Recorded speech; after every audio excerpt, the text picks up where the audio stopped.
শিক্ষকদের উপর পুলিশের বর্বরতার ও লাথি মারার প্রতিবাদে বিক্ষোভ কর্মসূচি নাগরিক সমাজের। শিক্ষক শিক্ষিকাদের ডিআই অফিস অভিযানে পুলিশের বর্বরোচিত নির্যাতন ও লাথি মারার প্রেক্ষিতে রবিবার বারোবিশার নাগরিক সমাজের প্রতিবাদ ও বিক্ষোভ কর্মসূচি।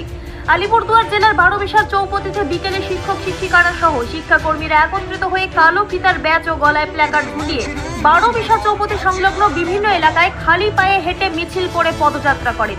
মিছিল শেষে বারোবিশার চৌপতি নেতাজি মূর্তির পাদদেশে পথসভা করেন। পথসভা শেষে বারোবিশা পুলিশ ফাঁড়ির ওসি সুব্রত সরকারের হাতে শিক্ষকরা একটি স্মারকলিপি তুলে দেন। উপস্থিত ছিলেন বারোবিশা জোড়াই পাশাপাশি এলাকার শিক্ষক শিক্ষিকা সহ শিক্ষাকর্মীরা। বারোবিশা নাগরিক সমাজের আহ্বায়ক তরুময় সরকার জানান, মহামান্য সুপ্রিম কোর্টের নির্দেশে রাজ্যের 26,000 শিক্ষক শিক্ষিকা ও শিক্ষাকর্মীর চাকরি হারা হয়েছে। আমরা আশা করি তারা নিজ মেধায় স্কুলের চাকরি পেয়েছিলেন। হঠাৎ চাকরি হারিয়ে তাদের মাথার উপর আকাশ ভেঙে পড়ার মতো পরিস্থিতি তৈরি হয়েছে। নিজেদের হকের চাকরি অন্যায়ভাবে চলে যাওয়ার প্রতিবাদে ও নিজেদের চাকরি ফিরে পাওয়ার দাবিতে ডিআই অফিস অভিযান করেছিলেন শিক্ষক শিক্ষিকা সহ শিক্ষাকর্মীরা। সেই অভিযানে কলকাতা পুলিশ শিক্ষকদের উপর যে নির্বিচারে অত্যাচার করেন তার প্রতিবাদে এই কর্মসূচি।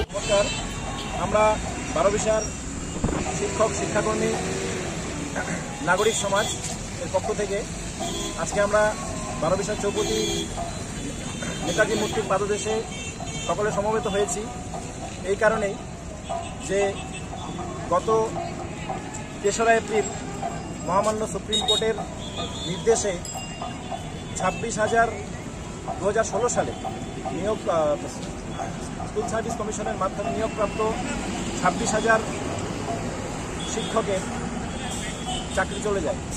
তো আমরা বিশ্বাস করি তাদের মধ্যে একটা বড় অংশই যোগ্য এবং যথেষ্ট কঠোর পরিশ্রমের মাধ্যমে তারা নিজের চাকরিটুকু জোগাড় করতে পেরেছিলেন।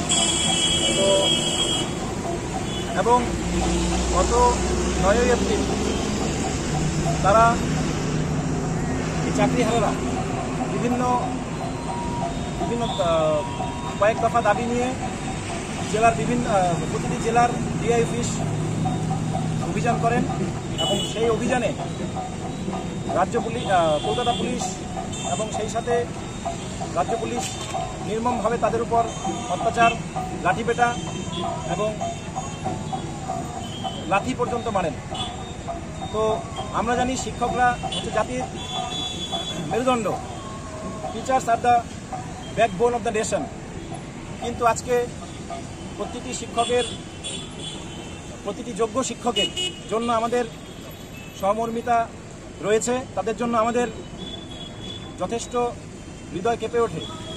শিক্ষক বরুণ দেব বলেন, আজকে আমাদের এই কর্মসূচিতে শুধু শিক্ষক বা শিক্ষিকারাই নয়, শিক্ষানুরাগী এবং এলাকার মানুষ আমাদের এই কর্মসূচিতে অংশ নেন। আগামী দিনে এই আন্দোলন এগিয়ে যাবে, সুদৃঢ় হবে বলে জানিয়েছেন। আজকে নাগরিক সমাজের এই আহ্বানে আজকে আমরা শুনলেন অনেক কিছু। তার মধ্যে একটা সবথেকে বড় ইম্পর্টেন্ট বিষয় হচ্ছে যে আমরা আজকে সকলেই অনেকেই খালি পায়ে আজকে পথযাত্রা করেছি এবং আমরা সমস্ত বারোবিশার বিবেকবান মানুষকে আমরা ডেকেছি, আসুন আজকে আমাদের এই পথে সাথী হোক। কারণ সমাজ যদি ভেঙে পড়ে, শিক্ষা যদি ভেঙে পড়ে, সমাজ যদি ভেঙে পড়ে, তাহলে কিন্তু আমাদের আর কোথাও ঠাঁই নেই। তাহলে আজকে আমাদের সকলকেই এগোতে হবে। আজকে শুধু শিক্ষকদের কাছে এই দৈন্যতা বা এই সমস্যাগুলি নয়, আজকে আমাদের সকলের কাছে ভাবতে হবে যে সমাজের এই ধরনের দুর্নীতির শিকার বা এই যে অরাজকতা চলছে, যার ফলে আজকে সমস্ত শিক্ষকদের ওপর খারাপ নেমেছে। সেই সঙ্গে আমাদের বিদ্যালয়গুলিতে পরিস্থিতিগুলো আপনারা জানেন, বিভিন্ন স্কুলে 10, 12 জন 11 জন করে শিক্ষক, এমনকি তার থেকে অনেক বেশি। সেই অবস্থাতে শিক্ষা অঙ্গনগুলো কীভাবে চলবে এটা আমাদের ভাবতে হবে, আমাদের প্রতিবাদ করতে হবে, আমাদেরকে দাঁড়াতে হবে তাদের পাশে। আমাদের এই বিষয় নিয়ে আজকে প্রতিবাদ। কোন কোন এলাকার শিক্ষকরা আজকে একত্রিত হয়েছেন? আজকে আমাদের বারোবিশার, অবশ্যই সেই সঙ্গে আমাদের নিকটবর্তী জেলা কোচবিহার জেলার জোড়াই হাই স্কুল এবং সম্ভবত রামপুর বিদ্যালয়, ওখানে চিংড়িমারি হাই স্কুলের থেকে শিক্ষকরা এসেছিলেন। আর সবথেকে বড় কথা, শুধু শিক্ষকরা নয়, শিক্ষানুরাগী এবং বিবেকবান মানুষ সকলে আমাদের সঙ্গে পা মিলিয়েছেন।